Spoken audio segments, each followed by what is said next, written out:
What's going on, guys? Welcome back to my channel. My name is Faris Khan. I'm a strength and conditioning coach, and today I'm going to be talking about the importance of hip mobility and how to improve it so you can reach peak athletic performance. Now, sadly, a lot of athletes overlook the role of hip mobility in their training, but I'm telling you, poor hip mobility is holding you back. It can be the reason as to why you're not performing your best or reaching your full potential. And I've seen this not only with the athletes that I train, but also personally.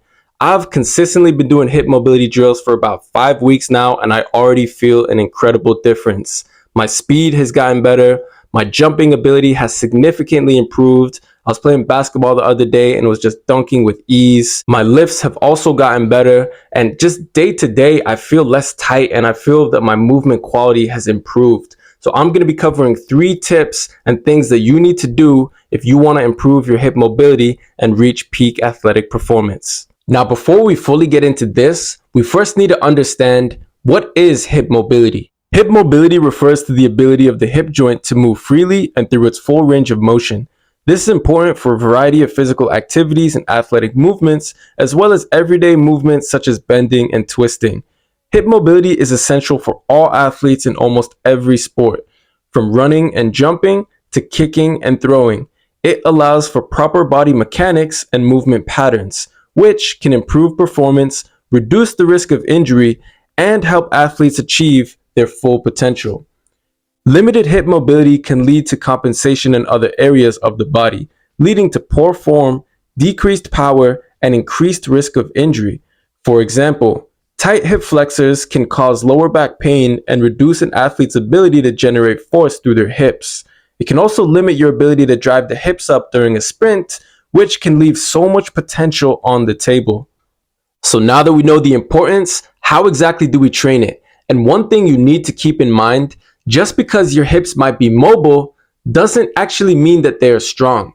So the goal is not only to improve mobility, but to strengthen the hips through its entire range of motion. That way it's going to help us in performance and make them less susceptible to injury. The first thing on this list is promoting movement through its full range of motion.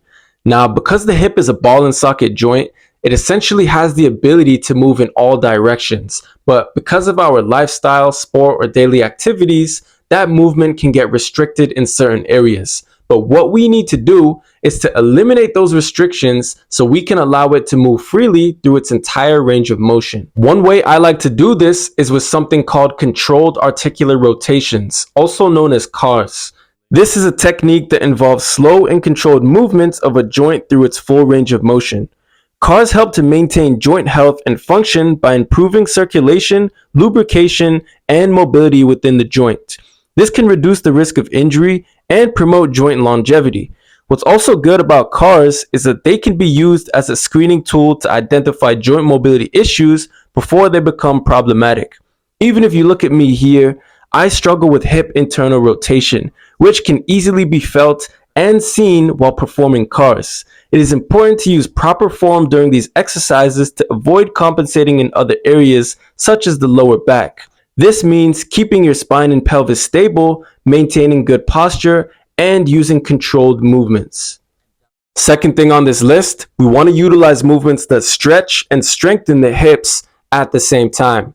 Like I just mentioned, the hips are very mobile by nature and can move in various different directions. So not only do we want to let it move through its full range of motion, we want to also strengthen it through its full range of motion. A lot of times people say things like, man, my hips are so tight, I just need to stretch them. And while that is not incorrect, stretching is good. It does help the flexibility of the muscle. You need to do more. You need to not only improve the flexibility, but you also need to improve the strength. And that in turn is going to lead to an improvement in range of motion and better movement quality. So these are movements that will stretch and strengthen the hips from its initial range all the way to its end range. And when performing movements like these, it is important to work within your range and not force anything that feels painful. And you'll notice over time that your range of motion and movement quality have improved, not only through the movements while you're doing them, but also within your performance and daily life. And the final thing on this list is glute strength.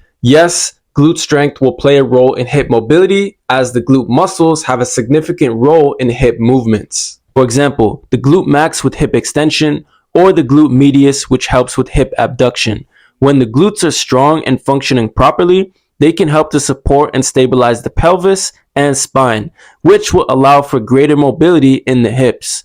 Conversely, weak or inactive glutes can lead to a compensation in other areas of the body, such as the lower back, hamstrings, or hip flexors, which can limit hip mobility and increase risk of injury. Some of the best ways to develop the glutes are through multi-joint movements like hip thrusts, deadlifts, lunges, or squats. If you need more help with hip strength and hip mobility, go ahead and click the link down below and head over to my platform, BF Academy, where I have a complete full hip mobility program along with exclusive educational content and much more. Well, there you have it, guys. Thank you all so much for watching. If you found this video helpful, be sure to give it a like and share it with everybody else who you think can benefit. If you have any questions, leave it in the comment section down below, and be sure to subscribe so you don't miss any of my content. Thanks so much for watching, and I'm gonna see you guys soon.